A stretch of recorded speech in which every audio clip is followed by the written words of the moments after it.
Think about chess. When your king is in check, the only thing you're allowed to do is defend it. You can't make another move. And the last thing you're thinking about is checking your opponent's king. Boxing is exactly the same. If you're constantly under attack, how are you going to think about landing your own punches? As Mike Tyson says, everyone has a plan till they get punched in the face. And if you're anything like me, you've gone into sparring with a plan. Maybe you're thinking feint and throw, pump the jab, get your feet into range, but 5 seconds in, bang, your head snaps back with a jab. Before you can recover, 3 more shots follow it up. Suddenly, the only thing on your mind is survival. See, I used to live that exact cycle every time I sparred. I'd walk in with a plan, and within seconds, it was already gone. My king was in check, and I was straight into survival mode. And here's the thing, this isn't because you're not good enough. It happens to everyone until you learn how to stop your opponent punching first. You need a way to hold them off you, to keep them away just long enough so you can think and execute your own plan. At first, I thought the answer was just running away on my feet, forcing them to reset, and yeah, it brought me some time, but it was only one piece of the puzzle. Eventually, I realized I needed a complete method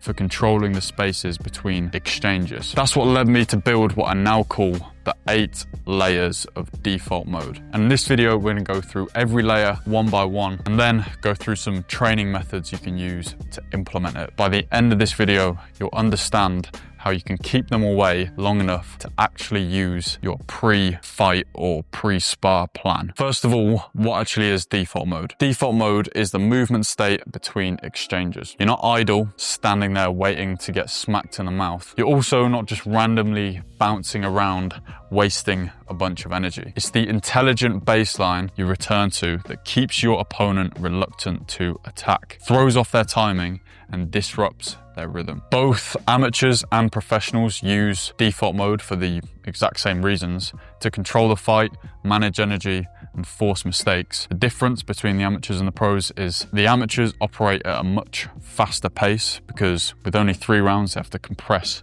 everything into a shorter time frame. Professionals, on the other hand, can be a little bit more economical, stretching the same principles across longer fights, but the same default still applies. There are 4 reasons why default mode matters. The first one is maintain pressure without overcommitting. The second one is provoke reactions while staying safe. Third is conceal your timing and intentions. And fourth is manage distance proactively. The key principle is the more efficient you can keep your default mode, the better you'll be able to utilize it while still keeping them away. Okay, so here are the 8 layers of default mode. I call it layers because building up layer by layer makes it easy to understand and implement into your own boxing. Each layer adds a higher level of effectiveness to your default mode, but it takes a little bit more skill. Layer number 1 is be out of range. Now this is the best thing you can do to stop someone throwing punches at you,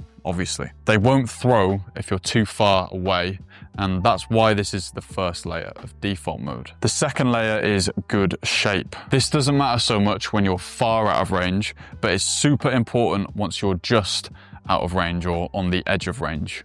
If your opponent catches you off guard and steps in to throw, your defense is already there with a strong, tight, relaxed guard that allows you to defend and punch at any time. Good shape starts at the feet.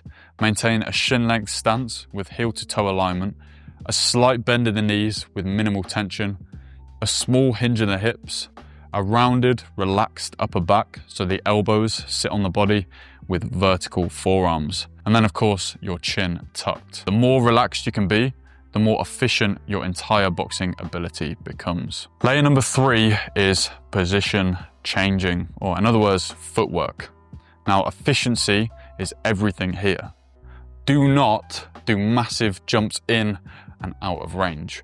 Make everything minimal and economical. Small half steps or little nick skips in all different directions to adjust your position. Changing the angle is one of the most powerful tools you have. Do it before or after every attack. Doing so instantly ruins your opponent's punch alignment, forcing them to reset before attacking or trying to counter. A great way to look at repositioning is by imagining your opponent is at the center of a flower and you're drawing petals around them with your position.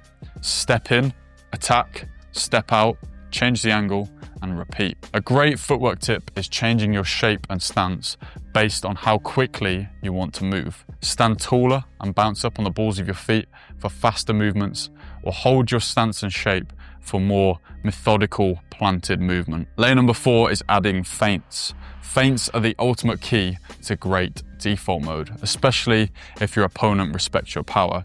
Feints will be even more effective.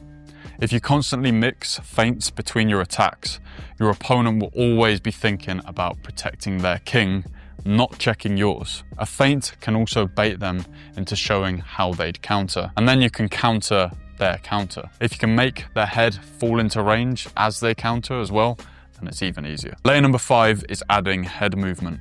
This should be implemented minimally. Small slips you can time with footwork makes disguising what you're going to do easy, as you can throw your punches from all these different positions whilst making your head a moving target. Or use head movement purely defensively to stay safe while you're not moving your feet. Don't stay still. If you're not attacking or defending, keep subtle head movement as part of your default mode. Layer number 6 is guard switching. Imagine you're boxing someone in a high guard. You start planning to jab to the head and then dig in body shots. Then suddenly they switch to the Philly shell. Now you've got to completely readjust your plan. Switching guards forces your opponent to constantly reset and rethink, which buys you time and makes it harder for them to start their offense. Make subtle switches between conventional, Philly shell, high guard, and long guard. And if you're good enough on your feet, then drop your hands. Don't stay in one guard position long enough for them to plan their attack.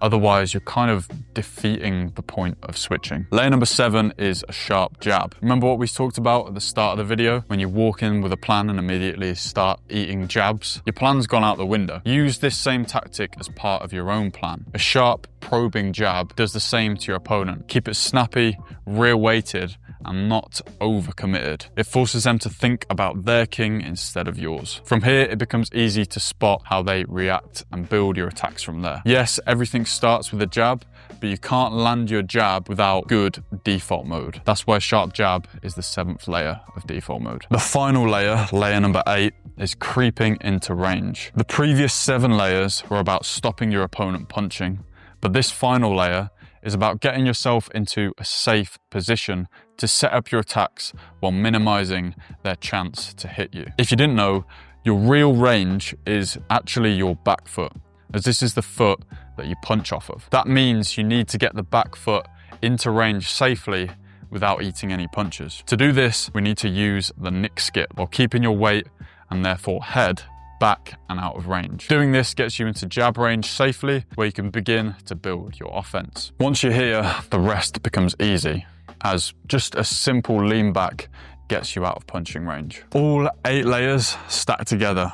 You start simple, out of range, repositioning with good shape. Then, as your skill improves, you add layers. Angle changes, feints, head movement, guard switching, the jab, and then finally creeping into the range to set up your attacks without falling in and putting your head on offer. Here are some training methods. The first training method for implementing default mode is no exchange sparring. Move, feint, guard switch, but no punches allowed. This trains comfort in default mode, getting used to combining all the other movements together, layer by layer. The next method is jab-only rounds. Now bring the punches into it, but only the jab. Focus on maintaining default mode between every shot, using the 8 layers to build up effective default mode while sparring. The last one is shadow boxing default mode. Rehearse these 8 layers progressively without a partner, just so you can practice building the skill. Unfortunately, what I just taught you is easier said than done. And if you want to start applying these layers to your sparring as quickly as possible, I'd recommend watching another video I made which shows the fastest methods to actually implement these skills and progress in boxing quickly. I think it'll be mega useful for you, and it should be linked on the screen and in the description now, so go ahead and give that a watch.